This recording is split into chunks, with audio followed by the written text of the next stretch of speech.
A black waitress helped an elderly man every morning until his lawyers entered the restaurant accompanied by 4 bodyguards looking specifically for her. The doorbell at Café Aurora rang at 8:47 a.m. But it wasn't the familiar sound that made Kayla stop what she was doing. It was the absolute silence that followed. 5 men in black suits had just entered the small restaurant, and the tension in the air was so thick that even the sizzling of the frying pan stopped. Kayla Santos, 29, was cleaning a table when she looked up and saw something she would never forget. 4 huge men, clearly security guards, flanked a gray-haired gentleman carrying an expensive leather briefcase. His eyes scanned the room until they found hers. "Are you Miss Kayla Santos?" asked the man with the briefcase, walking directly toward her. Kayla's heart raced. Problems with the law. Her mother's debts. She nodded timidly, unable to find her voice. The whole restaurant was now watching. Rosu in the kitchen, her boss Vim behind the counter. The few morning customers. "My name is Dr. Hamilton, attorney for the Whitmore family. I need to speak with you about Mr. Robert Whitmore." Kayla felt the floor shake beneath her feet. Robert, the quiet old man at table 7, who had been coming to the cafe every day for 2 years, who always arrived at 7:30 a.m., ordered black coffee and whole wheat toast and never said more than a whispered good morning. The 78-year-old man, for whom she had developed an inexplicable affection. Is he okay?" she managed to ask. Dr. Hamilton bowed his head slightly. "Mr. Whitmore passed away last night at home in his sleep. He left very specific instructions about you." Kayla's legs buckled. Robert was dead. The old man she helped cut his toast because his hands trembled. Whom she always served with an extra smile because she sensed his loneliness. Who left a tip of exactly $2 every day, more than he could afford, but which she accepted because she knew it was important to him. "I'm sorry," she murmured, her eyes welling up. "But I don't understand why he left something for you," Dr. Hamilton interrupted, opening the folder. Mr. Whitmore was, let's say, a very private person about his financial situation. "You need to come with us now to the office." Vim approached, nervous. "Kayla, what's going on?" "She didn't do anything wrong." Dr. Hamilton smiled for the first time. "On the contrary, she did everything right." Kayla looked around the small cafe, where she had worked for 4 years. The same place where she had faced looks of contempt for being the only black employee, where she had heard whispered comments about people like her serving food. The place where Robert had appeared one day, and unlike everyone else treated her with the dignity she deserved. As she untied her apron with trembling hands, Kayla had no idea that the next few minutes would change her life in ways she could never have imagined in her wildest dreams. Because Robert Whitmore wasn't just a lonely old man, and his family was about to discover that underestimating a black waitress would be the biggest mistake of their privileged lives. If this story of kindness and unexpected secrets touched your heart, don't forget to subscribe to the channel to find out how a simple gesture of humanity would turn into the most satisfying revenge against the deep-rooted prejudice of a millionaire family. Dr. Hamilton's office occupied 3 floors of a building in the city's financial center. Marble, dark wood, and a panoramic view that cost more than Kayla's annual salary. She felt tiny walking through the silent corridors, her worn sneakers making noise on the shiny floor. "This way, Miss Santos," said Dr. Hamilton, guiding her to a meeting room where 3 people were already waiting. And Kayla knew immediately that these were the people who would despise her most in the world. Seated in leather chairs that looked like thrones were Victoria Whitmore, A 50-year-old woman with a kind of cold beauty that comes from decades of privilege. Her son Bradley, 28, wearing a suit that cost more than Kayla's car, and a young blonde woman she assumed was the daughter-in-law. Victoria barely looked up when Kayla entered. Bradley examined her from head to toe with an expression of barely concealed disgust. "Is this the person?" he asked, as if Kayla were some kind of exotic insect. "Bradley, please," murmured Dr. Hamilton. But Kayla noticed that even he seemed uncomfortable with her presence there. "Have a seat," instructed the lawyer, pointing to an isolated chair across the table. Kayla sat down, trying to ignore how she felt like a defendant in a courtroom. Dr. Hamilton opened a bulky folder. "Mr. Robert Whitmore's will was registered 3 months ago, when he was diagnosed with pancreatic cancer. He chose not to inform his family about the disease." Victoria raised a perfectly shaped eyebrow, typical of Dad, always dramatic until the end. "He left specific instructions on how the reading should be conducted," Hamilton continued. "First, for the family, the Beacon Hill mansion, the 2 summer homes, the art collection valued at $12 million, and a $50 million trust fund to be divided equally between Victoria and Bradley." Kayla felt the breath escape her. $50 million. It was more money than she could even imagine. Bradley visibly relaxed. Well, at least the old man didn't completely lose his mind. However, Dr. Hamilton continued, and Kayla noticed a subtle change in his tone. "There is a second part of the will that refers to the family business." Victoria frowned. "What second part?" Hamilton turned the page.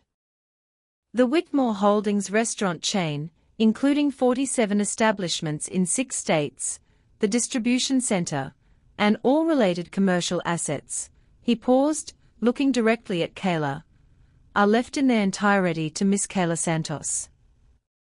The silence that followed was deafening. Victoria turned pale as a sheet. Bradley literally choked. "This is a mistake," Victoria said, her voice controlled, but with a hysterical note. "It has to be a mistake." "There is no mistake," Hamilton replied calmly. "In addition, there is a $15 million operating fund earmarked exclusively for restaurant improvements and expansion, also under Miss Santos's complete control." Bradley exploded. "That's ridiculous. She's a waitress. She didn't even know my grandfather." For the first time since she had arrived, Kayla found her voice. "I did know Robert everyday for the last 2 years." "Robert?" Victoria laughed. A harsh, unpleasant sound. "You called him by his first name. As if you were friends." "We were friends," Kayla said firmly. "He told me about his favorite books. About how he missed his wife." About how what?"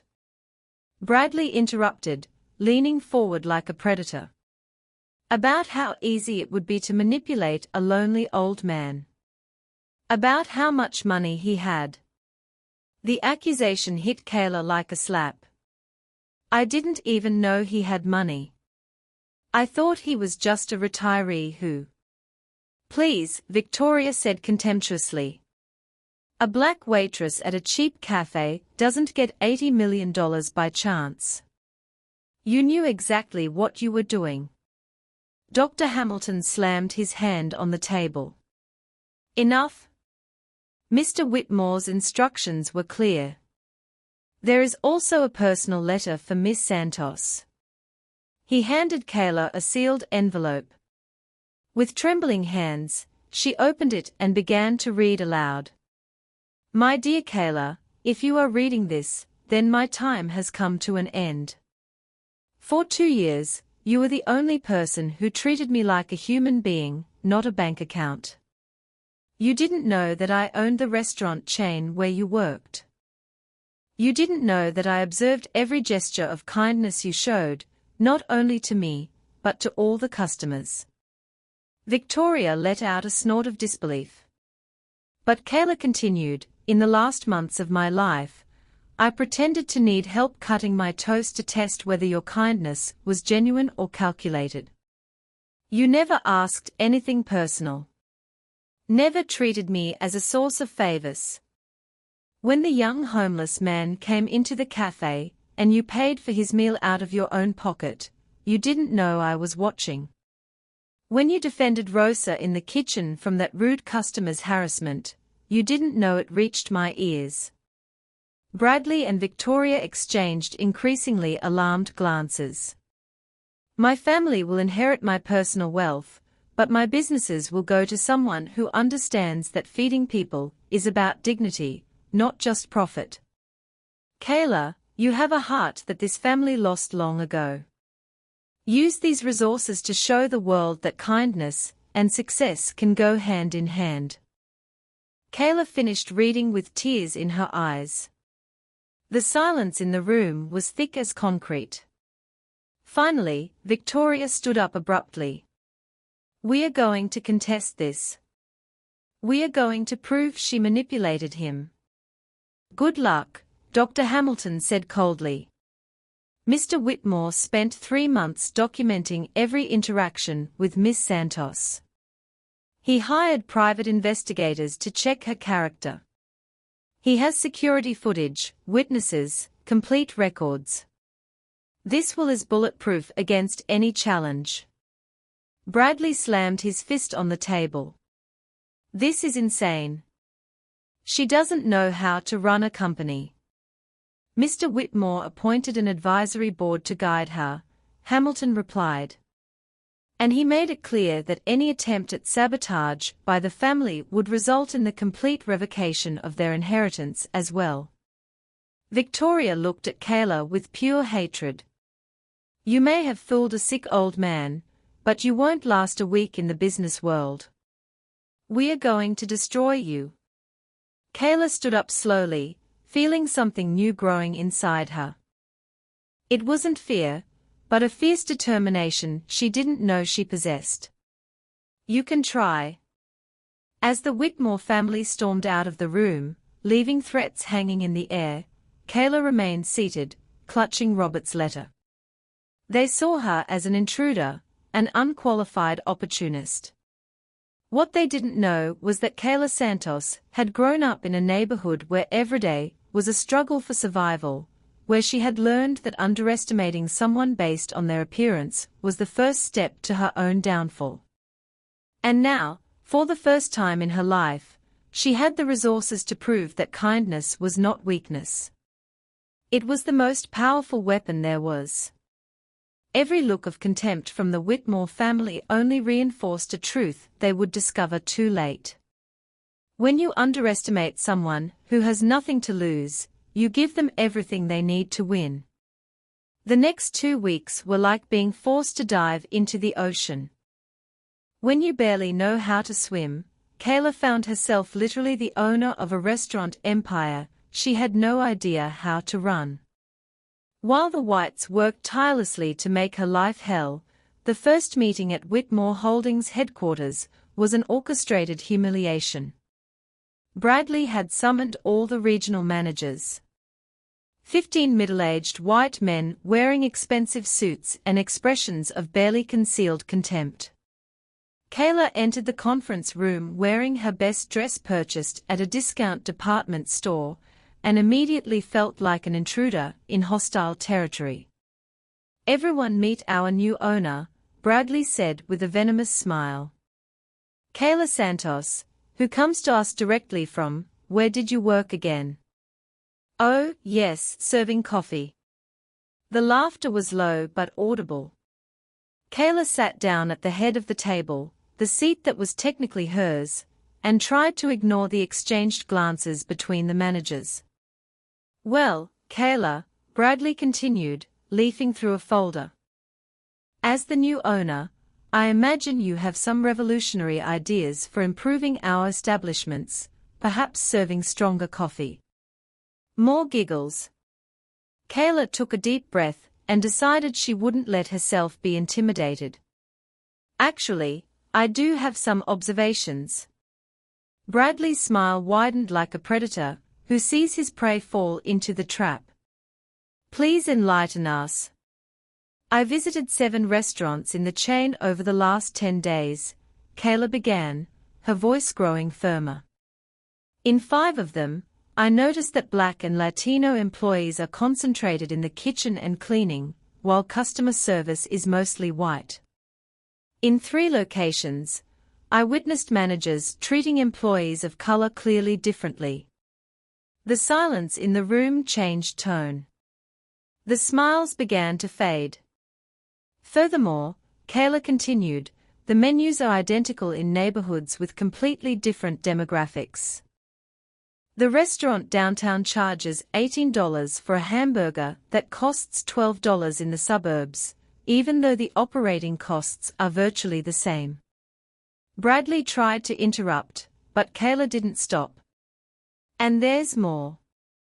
Online reviews show consistent complaints about service quality that perfectly match the demographic location of the restaurants. Is it a coincidence that the worst reviews come from the neighborhoods where you put the least experienced employees? One of the managers, a man named Peterson, snorted. With all due respect, miss, running restaurants isn't about social issues. It's about profit. You're right, Mr. Peterson, Kayla replied calmly. And speaking of profit, your numbers in the Southern District have fallen 23% in the last year. Coincidentally, that's where you implemented that staff optimization policy that resulted in the dismissal of older, more experienced employees. Peterson turned pale. How did she know those specific numbers? The truth was that Kayla had spent the past 2 weeks studying like a woman possessed. Dr. Hamilton had made all the financial reports available to her, and she had discovered something that surprised her. She had a natural knack for analyzing data. Years of balancing her family's tight budget, calculating tips and managing shifts at the cafe had developed a mathematical intuition she didn't even know she had. But more importantly, she had found an unexpected ally. Linda Chun had been the company's CFO for 12 years, a 45-year-old Asian American woman who had been systematically passed over for promotions despite her impeccable numbers. When Kayla asked to review the reports, Linda was initially cold and professional. But something changed when Kayla asked questions that went beyond the obvious. Why don't you invest more in training? Kayla had asked during her second visit to the office. Turnover costs are eating up 15% of net profit. Linda stopped typing and looked at her for the first time with genuine interest. You really read the reports? I read them 3 times, Kayla admitted. And there are some things that don't make sense. That's how Linda began to show Kayla the data that no one else saw. The inconsistencies, the strange patterns, the numbers that didn't add up. And that's how Kayla discovered that the Whitmore sabotage went far beyond hostile meetings. Bradley was actively undermining operations. Transfers of competent employees to worse positions, cancellation of contracts with efficient suppliers, artificial increase in expenses at certain restaurants. He was trying to make the company look unstable, and poorly managed to justify a forced sale. He thinks you'll give up in a few weeks, Linda explained one evening after work, showing spreadsheets on the computer. The plan is to create an operational crisis, then offer to solve it by buying it back for a fraction of its value. And Victoria knows about this. Victoria is coordinating the legal side. They already have lawyers looking for loopholes in the will. Kayla felt a mixture of anger and determination growing inside her. And you? Why are you helping me? Linda laughed bitterly. Because I watched Bradley waste millions on innovations that anyone with 2 brain cells knew were going to fail. Because Victoria called me Daddy's helper to my face when I questioned a dubious investment, and because she hesitated because Robert Whitmore hired me when no one else would give an Asian woman a chance in corporate finance. He believed in people others underestimated. It was then that Kayla realized she wasn't alone. Robert had left behind more than money and restaurants. He had left behind a network of loyal people who had been marginalized or ignored by the family. In the days that followed, Kayla began to meet these people. Marcus Williams, the black manager of the most profitable restaurant, who had been promoted to the worst-performing location shortly after his arrival. Sophia Morales, a talented chef who had been prevented from implementing changes to the menu because she didn't understand the clientele. James Park, a digital marketing specialist who had suggested campaigns targeting diverse communities and was ridiculed in meetings. They all had something in common. They were competent, dedicated, and systematically sabotaged by the whites. Robert talked to us, Marcus said during a discreet lunch. Not officially, but he knew. He asked questions, he observed. I think he was documenting everything. Documenting what? How the family treated employees, how they wasted money, how they were destroying the company he built from the inside. It was Sophia who gave him the most important clue. There's a safe in his office. It was never opened after his death. The lawyers said, only you have authorization. That night, Kayla was alone in Robert's old office on the executive floor. The safe was hidden behind a painting, a combination Dr. Hamilton had given her in a sealed envelope. Inside, she found something that made her heart race. Years of discreet recordings, conversations, meetings, phone calls. Robert had meticulously documented every questionable decision, every prejudice comment, every example of the family's mismanagement. There was more. Private investigations into Bradley and Victoria's personal finances. Reports on shell companies, offshore accounts, and what appeared to be a complex money laundering scheme using the restaurants as a front. My God, Kayla whispered, leafing through documents that showed how millions of dollars had been embezzled over the years. Her phone vibrated. A message from Bradley. I hope you're enjoying playing businesswoman. Next week, we have a meeting with investors interested in buying. I'm sure they'll make an offer that even you will understand. Kayla smiled for the first time in days. They really thought she was just a scared waitress playing with grown-up things. They had no idea that they had just declared war on someone who now had enough ammunition to destroy not only their reputations, but their freedoms. As she carefully organized the evidence Robert had left behind, Kayla felt something growing inside her. She was no longer the intimidated girl who had left the courthouse a few weeks ago. She was a woman who finally understood that Robert had not only given her a company.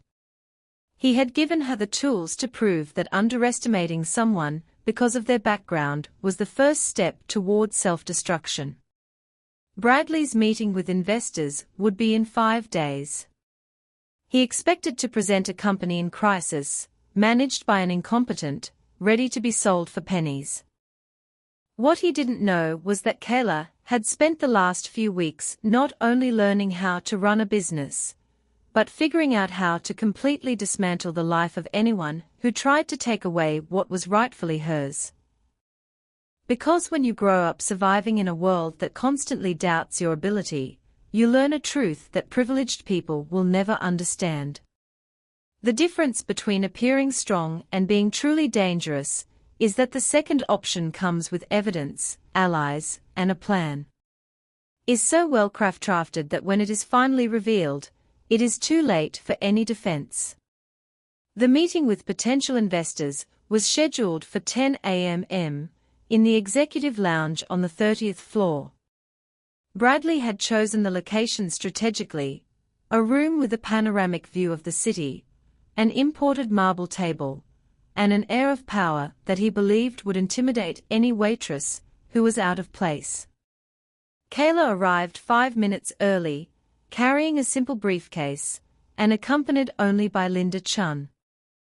The 5 investors were already seated, middle-aged white men in expensive suits with the cynical looks of people who were there to make a quick and lucrative deal. "Gentlemen," Bradley announced with his most charming smile. "Allow me to introduce our current owner, Kayla Santos.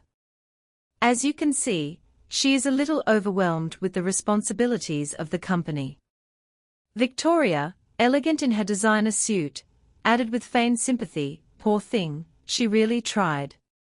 But running a restaurant empire isn't like serving coffee, is it, dear?" Kayla sat calmly at the head of the table, the place that was rightfully hers. "Thank you for coming, gentlemen. Before we talk about any sale, I believe you deserve to know some facts about the company you are considering buying." Bradley laughed. "Kayla, please. You gentlemen aren't here to hear theories from an employee. You're here to do serious business." "You're right, Bradley." Kayla agreed. Opening her briefcase. "Serious business requires complete transparency. For example, did you know that in the last 18 months, $2.3 million has simply disappeared from the financial reports?" Bradley's smile faltered slightly. "I don't know what you're talking about." Kayla distributed copies of documents to the investors, transfers to offshore accounts, overpriced contracts with shell companies, fake invoices, all signed by Bradley Whitmore. Mr. Henderson, the lead investor, leafed through the papers, his interest clearly piqued. "These numbers don't match the reports we received." "Because the reports you received were doctored," Kayla replied. Linda connected a laptop to the room's projector. "Dr. Hamilton, may you come in, please?" The door opened and the lawyer entered carrying a box of evidence. Victoria instantly turned pale. "What the hell is going on here?" Bradley exploded, standing up abruptly. "Justice," Kayla said simply. The first recording appeared on the screen. It was Bradley's unmistakable voice on a phone call.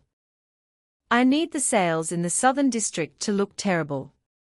Cancel the contracts with the cheap suppliers and hire those friends of ours who charge triple. When the waitress realizes she's in the red, she'll want to sell quickly." The room was deathly silent. Victoria tried to get up, but Dr. Hamilton gently stopped her. "Please remain seated. There's much more." The second recording showed Victoria instructing accountants to manipulate reports. The third revealed explicitly racist conversations about Kayla. The fourth documented how they had bribed suppliers to deliberately deliver low-quality products to restaurants after Robert's death. "My God," murmured one of the investors. "You were sabotaging your own company to force a fraudulent sale." Bradley was sweating visibly now. That was taken out of context. "She's trying to frame us." "Context?" Kayla smiled coldly. "What context justifies this?" A security video from the office appeared on the screen showing Bradley destroying important documents 3 days after Robert's death. His voice was clear. "Burn everything. The little black girl can't find out the real numbers." Victoria finally exploded. "You recorded private conversations. That's illegal." "Actually, Dr. Hamilton interjected. All of these recordings were made by Robert Whitmore himself on his private property and in his personal office, places where he had every legal right to record. He had suspected for years that you were stealing from him. Henderson looked at his fellow investors. Gentlemen, I believe we have no interest in a company involved in financial fraud. Wait! Bradley shouted desperately. She's lying. She's a manipulator. What? Bradley Kaler asked calmly. Go ahead. In front of all these respectable gentlemen, tell me exactly what you think I am.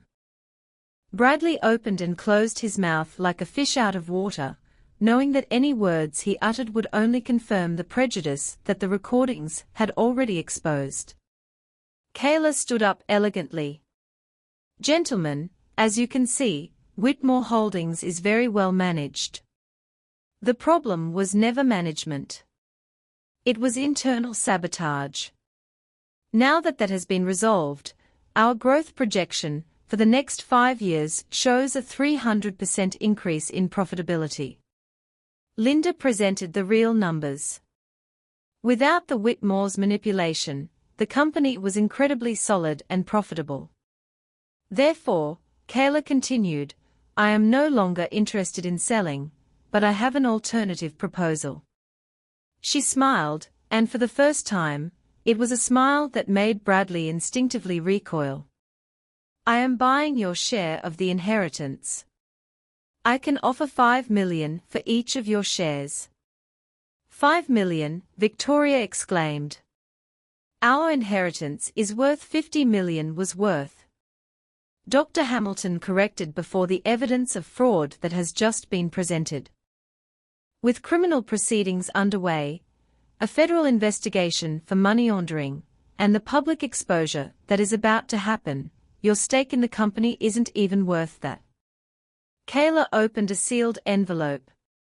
Gentlemen, investors, you may be interested to know that I have already delivered copies of all this evidence to the FBI, the IRS, and the New York Times. The story comes out tomorrow morning. Bradley's face was red as a tomato. You can't do this to us. We are family. Family, Kaler laughed, but there was no humor in the sound. Family doesn't try to destroy the company the patriarch built. Family doesn't steal, and family certainly doesn't use expressions like little black girl when they think no one is listening. Victoria tried one last card. Her mask of civility finally falling completely. You may have these recordings, but no one will accept a person like you running a serious company. You don't belong in this world. Kaler looked around the room at the investors, who now watched her with obvious respect. At Linda, who smiled proudly, at Dr. Hamilton, who nodded approvingly. You're right, Victoria. I don't belong in your world. I belong in a world where character matters more than pedigree, where competence is worth more than connections, and where treating people with dignity is not optional. She paused, savoring the moment. That's exactly why I'm going to thrive where you failed. Henderson stood up, extending his hand to Kaler. Miss Santos, it would be an honor to do business with someone of your integrity. When you're ready to expand, come see us. As the investors greeted Kaler and completely ignored the whites, Bradley and Victoria gathered their belongings in humiliated silence. Their privileged lives built on arrogance and prejudice had crumbled in a single morning. At the door, Victoria turned one last time. This won't last. You're going to fail, and when you do, no one will be there to help you. Kaler smiled serenely. Victoria, you've already given me the greatest gift possible. You underestimated me so much that you gave me the time and space to show what I'm really capable of. Thank you for that. Alone in the room after everyone had left, Kayla looked out the panoramic window, at the city she could now call her own. Robert had left her more than a company. He had left her a lesson on how to turn prejudice into fuel for success. But Kayla's story was far from over. Because when you disarm people who have always had everything, they don't give up easily. And what the whites didn't know was that their public humiliation was just beginning, and it would be far more devastating than any business meeting could have anticipated. 6 months later, Kayla was on the cover of Forbes magazine as Breakthrough Businesswoman of the Year. Whitmore Holdings had become the most profitable restaurant chain in the region, with 23 new locations and a nationally copied diversity program. Bradley worked as a sales manager at a department store after being fired from 3 jobs for attitude problems. Victoria was selling insurance over the phone, her mansion mortgage to pay lawyers. At the grand opening of the new downtown restaurant, Kayla cut the ribbon next to a framed photo of Robert. "Thank you for teaching me that kindness is power," she whispered. Marcus, now regional director, smiled. He knew how to pick people. The best revenge is not to destroy those who underestimate you. It's to build something so great that they spend the rest of their lives wondering how they could have been so blind. Kayla proved that character trumps privilege. If this story inspired you, subscribe to the channel for more stories that show how dignity always wins over prejudice.